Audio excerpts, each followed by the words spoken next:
Salut à tous les Ivoiriens.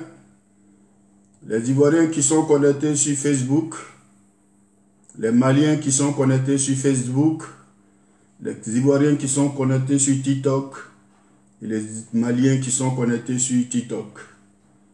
Je vous demande d'enregistrer cette vidéo parce que cette vidéo, elle m'engage. Je voulais m'adresser à deux peuples. Je vais m'adresser au Mali, à tous les Maliens, et je vais m'adresser à tous les Ivoiriens.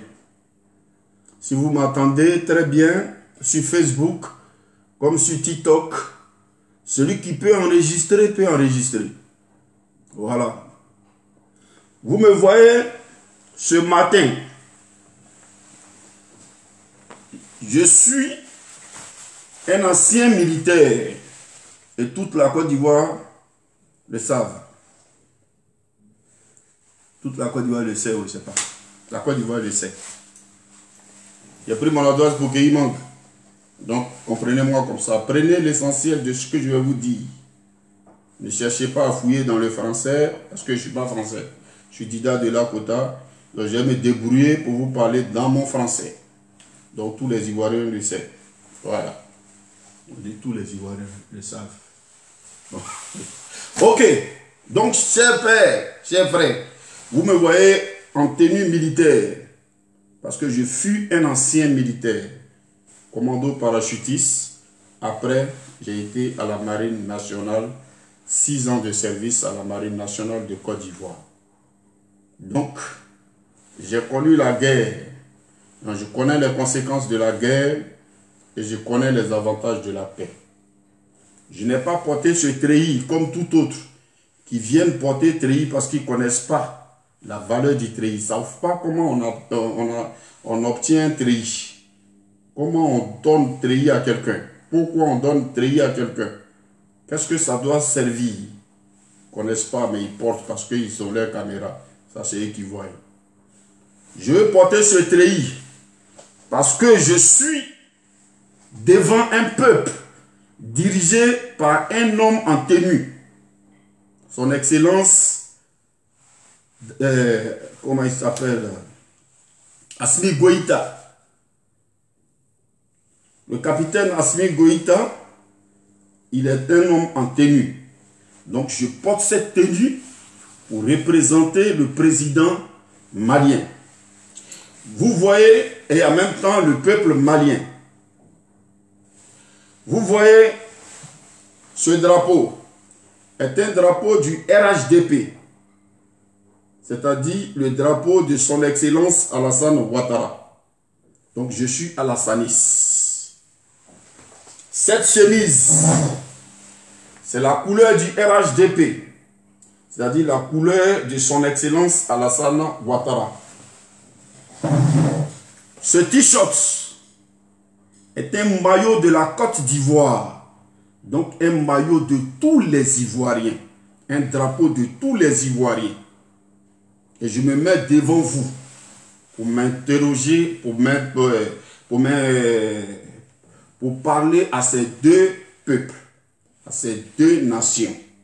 Je veux parler aux Maliens et je veux parler aux Ivoiriens. Donc j'espère que je viens de me présenter. Je suis Abali Tawale.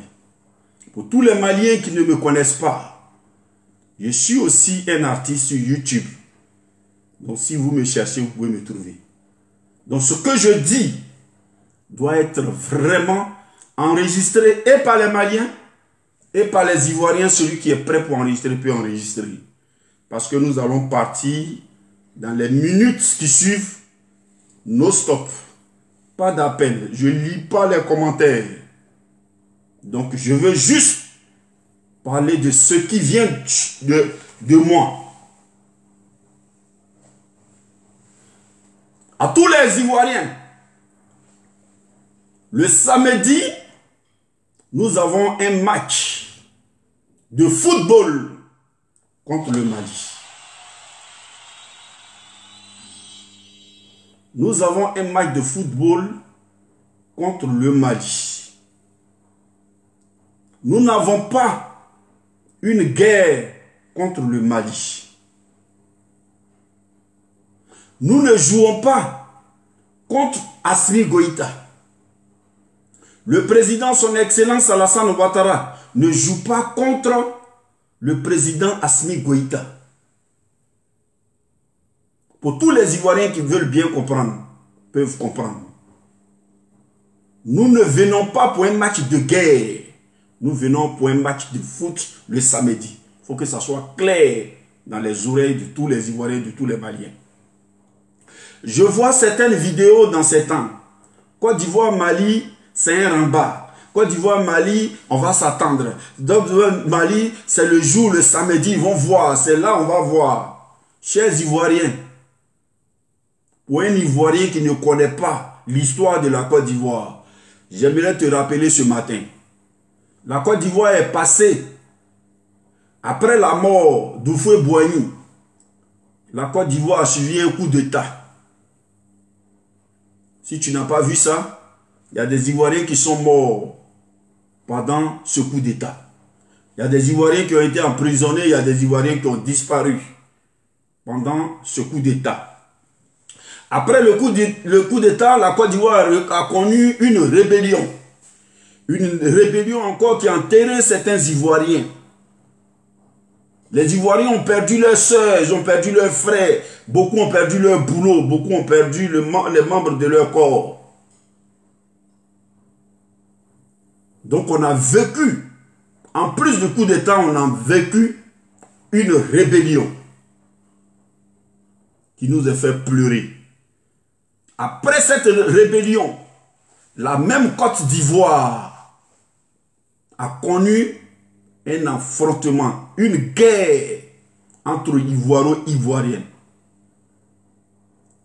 Cette guerre encore qui a fait des morts, où les Ivoiriens ont vu leurs frères tomber devant eux, où les Ivoiriens ont vu leurs parents mourir devant eux, où les Ivoiriens ont sauté des corps, où les Ivoiriens, d'autres ont été enterrés, d'autres sont pourris comme ça, d'autres sont restés dans l'eau, d'autres sont restés en exil, d'autres sont restés portés disparus, d'autres sont encore en prison. Si tu ne connais pas l'histoire de la Côte d'Ivoire, c'est le moment de m'écouter.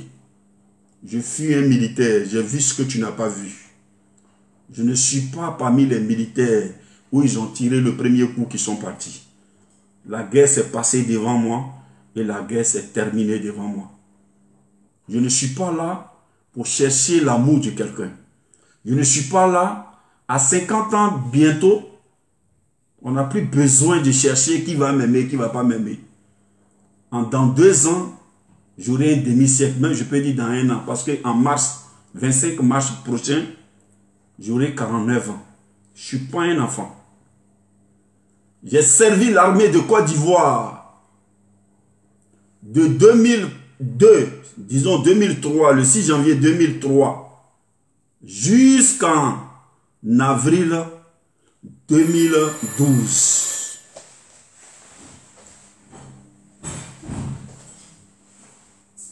Ouvre la porte. Ah non, doucement. Donc, j'ai servi 10 ans d'armée de Côte d'Ivoire. Et je n'étais pas un suiveur. Donc, j'ai vu.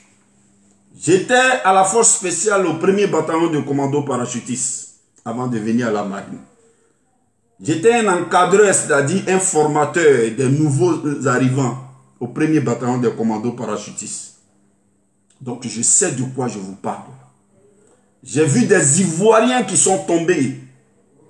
J'ai vu des Ivoiriens qui ont tout perdu. J'ai vu des Ivoiriens qui ont tout laissé. J'ai vu des familles entières qui ont disparu. Nous sommes fatigués de pleurer. Toi qui es Ivoirien qui ne connais pas l'histoire de la Côte d'Ivoire, tu peux encore chercher une guerre en Côte d'Ivoire. Tu peux encore provoquer une famille. Tu peux encore provoquer un autre pays. Je peux venir sur le Mali, mais je suis encore avec la Côte d'Ivoire. Je veux te dire, toi qui as traversé coup d'État, où il y a eu des pleurs des Ivoiriens, toi qui as traversé une rébellion, où il y a eu des pleurs des Ivoiriens. Toi qui as traversé une guerre entre Ivoiriens et que tu as vu, tu as encore pleuré. Toi aujourd'hui, tu vas souhaiter un affrontement entre Côte d'Ivoire et Mali, un affrontement entre Côte d'Ivoire et Cameroun, un affrontement entre Côte d'Ivoire et Sénégal. Frère, l'histoire nous regarde. Chacun peut dire ce qu'il veut, mais c'est nous qui connaissons notre importance. C'est nous qui avons vécu notre souffrance. Et c'est nous qui allons laisser l'amour à nos enfants. C'est nous qui allons laisser la joie à nos enfants. Notre histoire, ce n'est pas de faire la guerre et de montrer à un autre pays qu'on est fort en guerre. Un pays qui nous aime, un pays qui cherche à ce qu'on ait sur nos lames, nous allons nous accrocher à ce pays. Un pays qui nous déteste, un pays qui nous cherche la guerre, nous devons fuir cette guerre. Pas parce que nous sommes des peureux, mais parce que nous avons connu la réalité de la guerre. La guerre nous a rien donné. Nous avons connu la réalité de la rébellion. La rébellion nous a rien apporté. Nous avons connu la réalité du coup d'État. Les coups d'État ne nous ont rien apporté. Aujourd'hui, ce que nous vivons est un moment de calme, est un moment de paix qui nous donne les stades, qui nous donne les routes, qui nous donne les magasins, qui nous donne la joie, qui nous donne la Coupe d'Afrique. Donc si on doit choisir entre coup d'État, entre rébellion et entre guerre et entre la paix, je demande à tous les Ivoiriens aujourd'hui de choisir la paix. Je demande à tous les Ivoiriens ce soir de choisir la paix. Puisqu'avec la paix, nous gagnons beaucoup. Avec la paix, nous gagnons beaucoup. Choisissons la paix. Celui qui choisit la paix n'est pas un homme qui a peur, mais est un homme prévoyant. Est un homme qui souhaite le bonheur de ses enfants. C'est pourquoi je demande à tous les Ivoiriens. Nous sommes un peuple qui n'a pas peur, mais nous sommes un peuple prudent. Nous sommes un peuple qui a vécu l'expérience et qui ne veut plus tomber dedans. On peut nous dire que nous prenons les crédits. Nous prenons des crédits par-ci, par-là, mais nous préférons qu'un Ivoirien prenne crédit ou bien paye un crédit durant toute sa vie dans la joie que de s'entretuer, que d'enterrer toute une famille, que de brûler tout un village. Aucun pays ne se construit sans crédit. Même les sociétés, on dit les directeurs de société, et il prend crédit à quelqu'un d'autre pour arranger sa société. On dit il est le patron de la société. Ou bien on dit cette entreprise emploie beaucoup de personnes, mais il s'en prend crédit à la banque pour faire avancer une entreprise. Les États-Unis, les Français, tous les grands pays que vous voyez, ils ne sont pas sans crédit. Eux tous aussi prennent des crédits.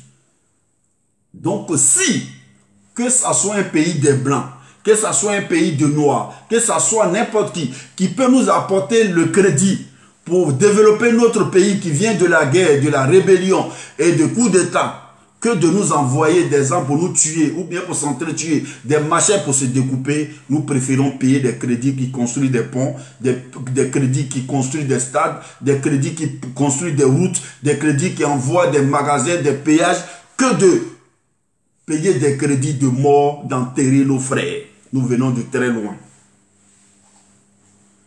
Aujourd'hui, pour toi, Ivoirien qui n'a pas compris, il y a des moments où vous-même vous voyez des choses qui sont simples à voir, mais qui sont très profondes. Vous voyez des artistes qui prennent tout leur temps pour composer des lettres, des chansons, mais souvent qui ne passent même pas. Ou bien que l'Ivoirien n'a pas le temps d'écouter. Mais il y a des gens qui viennent sur Facebook. On dit, oh, bébé sans os de man. Excuse-moi, frère. Bébé sans os de man. Mokeri. Mais les Ivoiriens le soulèvent, le mettent en haut, juste quand il invite en France, et puis il remplit des salles pour le regarder. On dit Didier Congélateur. Toujours sur Facebook. Didier Congélateur. Et les gens le regardent, le suivent, payent son billet, et puis ils remplissent des salles pour le regarder en France. On dit que, comment il s'appelle, manager confirmé. On dit quelqu'un a savon dans ses oreilles. Les Ivoiriens prennent ça pour buzz. On dit quelqu'un a envoyé chien à la télé. Quelqu'un Ivoirien prend ça pour buzz. On dit Aïcha Tremblay. Les Ivoiriens ont soulevé ça. Parce que l'Ivoirien veut sourire. Parce que l'Ivoirien veut s'amuser. Parce que l'Ivoirien veut oublier la guerre. Parce que l'Ivoirien veut se consoler. Parce que l'Ivoirien veut donner une nouvelle vie à sa vie. L'Ivoirien ne préfère plus que son frère Ivoirien pleure. L'Ivoirien veut voir son frère sourire. C'est pourquoi toutes les petites choses, nous les prenons pour nous amuser. Parce qu'on veut s'amuser. Toi, l'Ivoirien qui a encore des larmes dans tes yeux, qui veut que la Côte d'Ivoire pleure, ça c'est pour toi seul. Et toi et ta famille. Toi, tu veux encore que l'Ivoirien s'affronte avec le Mali, ça c'est pour toi et ta famille. Toi qui veux encore l'Ivoirien s'affronte avec le Sénégal, c'est pour toi et ta famille. Toi qui veux encore l'Ivoirien s'affronte avec le Cameroun, c'est pour toi et ta famille. Nous voulons nous amuser. Nous voulons payer les crédits pour notre développement. Mais aujourd'hui, nous ne voulons pas enterrer les Ivoiriens. Nous ne voulons plus de coups de feu en Côte d'Ivoire. Si tu n'as pas encore compris en tant qu'Ivoirien, et que tu vas être encore dans l'histoire de non, entre Mali et nous, c'est un rembat. Il n'y a rien de rembat. Le président Assimi Goïta a envoyé son peuple, ses joueurs, pour venir jouer au foot. D'autres disent, les Maliens ne nous aiment pas parce qu'il y a un Malien qui s'est mis sur la télévision pour dire que non, pourquoi le Mali n'a pas joué parce qu'il ne voulait pas que la Côte d'Ivoire se qualifie. Oui, je vais vous décevoir. Il a bien fait. Si c'était nous qui étions au Mali, en Coupe d'Afrique, quelle nation qui veut rencontrer le pays organisateur? Si la Côte d'Ivoire n'était pas qualifiée aujourd'hui, le Mali n'allait pas nous croiser. Croiser un pays organisateur, voici le Sénégal qui a fait 3 matchs sur 3.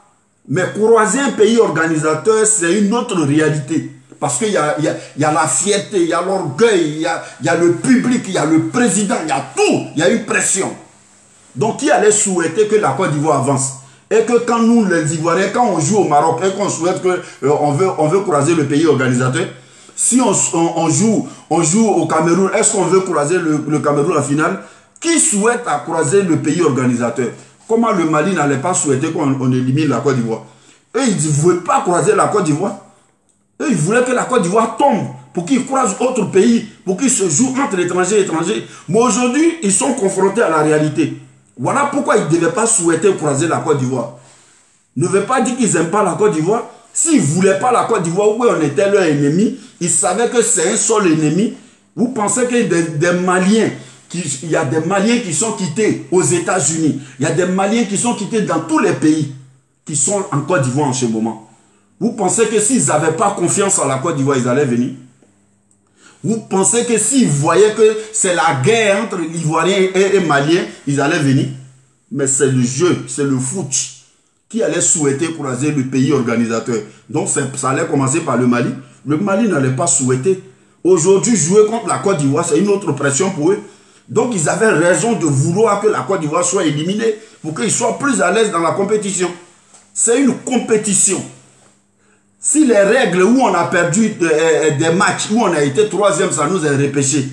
Ceux qu'ils savaient qu'on pouvait encore les croiser et puis ça devenait à 0. Donc ils devaient prier contre nous. Ne veut pas dire que le Mali est contre nous. Un Malien, on dit, il a marché sur un t-shirt, un maillot de la Côte d'Ivoire. Le Camerounais a brûlé le maillot. Ils ont eu un hymne national. Ça nous a enlevé quoi? On a pris ça pour chanter, puis c'est passé. Ça n'a pas créé une guerre. Un Malien peut marcher sur notre tricot, même il peut brûler. Mais il peut brûler même notre drapeau, il peut tout faire. Ce Malien-là, il ne représente pas l'État malien. Il ne représente pas l'État malien. Des Maliens sont sur TikTok, ils parlent. Mais il y a aussi des Ivoiriens qui sont sur TikTok, qui parlent.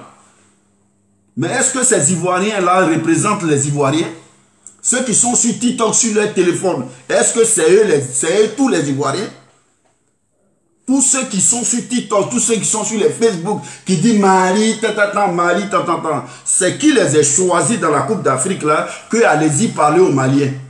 Qui les a choisis sur TikTok pour dire, allez-y, c'est vous qui devez provoquer les Maliens. Qui les a envoyés? Ils n'engagent que eux et leurs parents. Ils n'engagent pas un Ivoirien. Les Maliens qui sont en train de marcher sur nos tricots, les Maliens qui sont en train de déchirer notre drapeau, les Maliens qui sont en train de parler de nos Côte d'Ivoire, ils ne nous enlèvent rien. Ils n'enlèvent rien sur nos maillots, ils n'enlèvent rien sur nos valeurs, ils n'enlèvent rien sur l'amitié que nous avons avec certains Maliens. Les Maliens se sont mariés aux Ivoiriens et ont eu des enfants, ont versé le sang sur le sol ivoirien et nous ont donné des enfants. Il faut penser à toutes ces femmes. Des Ivoiriennes se sont mariées aux Maliens. Et puis ils ont versé du sang ivoirien sur le sol malien. Et ils ont donné des enfants qui sont maliens. Il faut penser à ces femmes ivoiriennes. On ne pose pas un acte d'aujourd'hui. On pose un acte pour penser dans 20 ans, dans 40 ans. Deux présidents peuvent ne pas s'attendre aujourd'hui. Ça peut créer des tensions entre les deux pays. Mais peut-être dans 100 ans, il y aura deux présidents des deux pays qui seront très amis. Donc ce n'est pas pour autant, à cause de la politique du gouvernement de Alassane Ouattara, du gouvernement d'Assimi Goïta, qu'on doit brûler tout le Mali, qu'on doit brûler toute la Côte d'Ivoire. Le gouvernement de son excellence Alassane Ouattara passe et la Côte d'Ivoire reste. Le gouvernement de son excellence Assimi Goïta passe et le Mali reste. Pensons au Mali de demain et pensons à la Côte d'Ivoire de demain. La Côte d'Ivoire n'a pas un premier président comme Alassane Ouattara. Le Mali n'a pas eu un premier président comme Assimi Goïta. Donc la Côte d'Ivoire n'aura pas un dernier président comme son excellence Alassane Ouattara. Et le Mali n'aura pas un dernier président comme son excellence Assimi Goïta. Donc toi qui n'as pas compris que la politique peut passer mais le pays reste. La politique peut passer, mais la nation reste.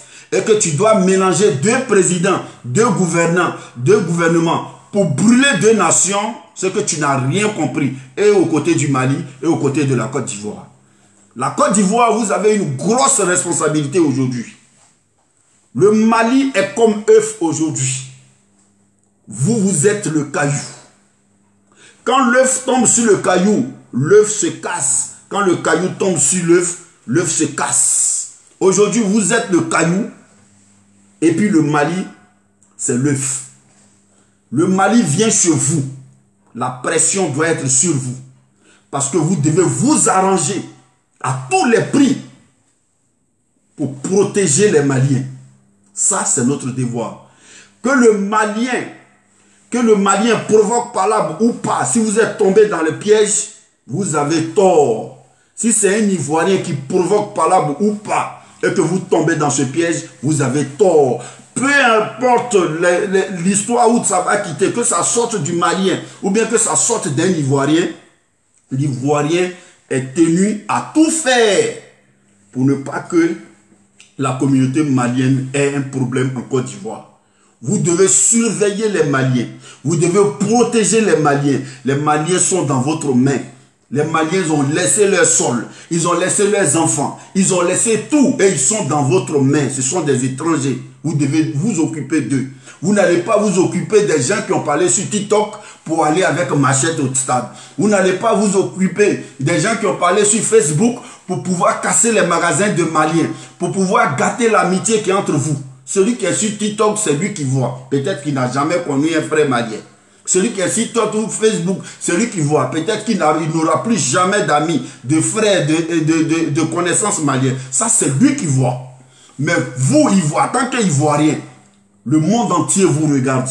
Nous n'allons pas gâter notre football. Nous n'allons pas gâter notre organisation. Parce qu'il y a un Malien qui a parlé sur TikTok. Donc, on doit s'affronter aux Maliens. Vous devez protéger tous les Maliens. S'il y a un Malien qui déborde, vous avez une police, vous avez une gendarmerie, vous avez l'armée, vous avez tout. Vous signalez ce Malien dans la main de l'autorité et l'autorité va s'occuper pour son cas. C'est tout. Mais ce n'est pas à vous de vous faire justice en train de vous apprendre à un Malien qui est quitté au loin avec sa famille, qui est venu vivre ses vacances en Côte d'Ivoire. Je demande à tous les Ivoiriens d'être au-delà de tout ce qui va se passer. Il faut que les Maliens se sentent à l'aise. C'est un jeu de foot. Nous demandons à nos éléphants de jouer et de gagner. Parce que c'est ce que nous voulons. Parce qu'on a souvent bouche sur Facebook. Parce qu'on a bouche partout. Parce qu'on se taquine. Donc ils n'ont qu'à mouiller le maillot pour gagner. Mais c'est au même moment que les Maliens aussi demandent d'aller jouer. Donc c'est un coup d'honneur. Mais ce n'est pas un foot. Pour un match de foot de guerre. Si le Mali gagne, ce n'est pas la fin du monde. Si la Côte d'Ivoire gagne, ce n'est pas la fin du monde. On ne doit pas s'entretuer parce que la Côte d'Ivoire a gagné. On ne doit pas s'entretuer parce que le Mali a gagné. Il faut que celui qui va aller au stade sache qu'il ne part pas avec le nom de toute la Côte d'Ivoire. À vous les frères maliens, vous pouvez attendre, les Ivoiriens nous attendent. Aucun Ivoirien vous attend négativement. Nous vous attendons pour parler avec vous. Nous vous attendons pour vous recevoir pour le match. Nous vous attendons pour vous gagner. Mais nous ne vous attendons pas autrement. Mais vous venez dans un pays qui a vécu beaucoup de choses. Vous venez dans un pays frère, vous êtes dans un pays frère. Aidez-nous à mieux s'occuper de vous. Aidez-nous à mieux vous recevoir. Parce que l'étranger peut jouer un rôle dans sa manière d'être reçu. Donc aidez-nous à vous recevoir. Laissons les histoires de Facebook. Ça reste sur Facebook. Et allez-y faire la fête. Un match Côte d'Ivoire-Mali est une fête. Un match Côte d'Ivoire-Mali n'est pas une guerre. Aidez-nous à vous recevoir. Donnez conseil à vos frères, vos sœurs qui s'en vont au stade. Les provocations, l'humiliation, ça peut déclencher beaucoup de choses. Vous qui êtes nos frères aujourd'hui qui venez en Côte d'Ivoire pour jouer au foot, jouez au foot. Le foot, c'est une fête africaine. Le Mali n'est pas vous-même, vos présidents peuvent venir, vos militaires peuvent venir, vos frères peuvent venir, vos soeurs, vos enfants sont là. Donc aidez-nous à vous recevoir. Si c'est le Mali qui a gagné, c'est l'Afrique qui a gagné. C'est une coupe d'Afrique. Si c'est la Côte d'Ivoire qui a gagné, c'est l'Afrique qui a gagné. Donc nous demandons à tous les Maliens de faire un effort, de penser qu'ils sont chez eux, et de penser à tous leurs frères qui vivent chez nous, qui prennent l'argent chez nous, qui envoient à leurs parents au Mali. De penser à leurs soeurs qui se sont mariées à nos frères, et de penser à nos soeurs qui sont mariées à vos frères. Et de mettre balle à terre parce que nous partons pour un match de foot. Le samedi, il y aura beaucoup de tensions peut-être sur Facebook, sur WhatsApp, sur TikTok, mais ça s'arrête là-bas. Ça s'arrête là-bas. L'État ivoirien a tout mis en œuvre pour vous recevoir. L'État ivoirien a mis tout en œuvre pour vous recevoir, pour vous protéger. Et nous continuerons toujours les sensibilisations pour que tous les Ivoiriens soient là pour vous attendre. Vous êtes nos étrangers, on va vous attendre, on va vous recevoir. Mais nous vous demandons pardon. De parler aussi à vos frères qui sont sur les réseaux sociaux. De parler à vos soeurs qui sont sur les réseaux sociaux. De nous aider à vous recevoir. Vive le Mali, vive la Côte d'Ivoire. Vive le Malien, vive l'Ivoirien. Oublions tout ce qui est dit sur Facebook. C'est Facebook. Nous qui sommes des Ivoiriens qui ont connu la guerre et que nous qui avons fait la guerre, nous vous parlons aujourd'hui qu'aucun Ivoirien n'est prêt pour faire une guerre. Aucun Ivoirien n'est prêt pour faire un coup d'État. Aucun Ivoirien n'est prêt pour soutenir. Peut-être il peut faire, mais aucun Ivoirien n'est prêt pour soutenir. Aucun Ivoirien n'est prêt pour tuer un autre Ivoirien, même un étranger sur notre sol. Ce n'est pas ça l'objectif. Donc aidez-nous à vous recevoir et vous héberger. Que Dieu bénisse la Côte d'Ivoire et que Dieu bénisse le Mali. Je vous demande pardon à tous les peuples. Tous ceux qui parlaient des Sénégalais, tous ceux qui parlaient des Camerounais, ce n'est que le foot. Son Excellence président Alassane Ouattara, il savait que le Mali arrivait. Ils ont fait un QG pour le Mali. Ils n'ont pas mis fusil là-bas.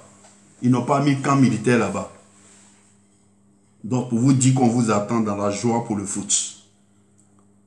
Son Excellence Assimi Goïta se renseigne tous les jours. Il a un service de renseignement pour voir comment ces étrangers sont reçus en Côte d'Ivoire. Il n'a jamais fait communiquer pour dire que non, ils ont blessé un gars du staff, ils ont fait comme ça, ils ont piégé, ils ont mis des lits en piège. Non. pour vous dire que tout se passe bien officiellement. Donc, tous ceux qui sont dans le noir, qui cherchent les problèmes, quand ces problèmes-là commencent, vous n'allez jamais les voir. Donc, ne tombez pas dans le piège des gens qui sont sur TikTok et des gens qui sont sur Facebook. Le Mali et la Côte d'Ivoire est un peuple frère. Celui qui dit on n'aime pas le Mali, c'est lui qui n'a pas dit j'aime pas le Mali. De toute façon, les Maliens sont remplis en Côte d'Ivoire. C'est comme ça les Ivoiriens sont remplis au Mali. Donc, j'aime pas le Mali, là. Ça n'engage que lui. J'aime pas la Côte d'Ivoire, là. Ça t'engage. Mais nous, on sait qu'on a des frères maliens aux États-Unis, partout. On a des sœurs maliennes aux États-Unis, en France, en Italie, un peu partout. C'est comme les frères italiens, maliens. Eux, ils ont aussi leurs frères, leurs amis partout dans le monde. Donc, ce qui t'engage, t'engage. N'engagez pas le pays quand vous faites vos directs. Je voulais remercier tous les Ivoiriens de m'avoir suivi. Je voulais remercier tous les Maliens de m'avoir suivi. Et je voulais vous dire que le match de samedi n'est qu'un match de foot. Que Dieu bénisse le Mali, que Dieu bénisse la Côte d'Ivoire. Et je voulais vous dire merci sur Facebook. Je suis Abale Tawale.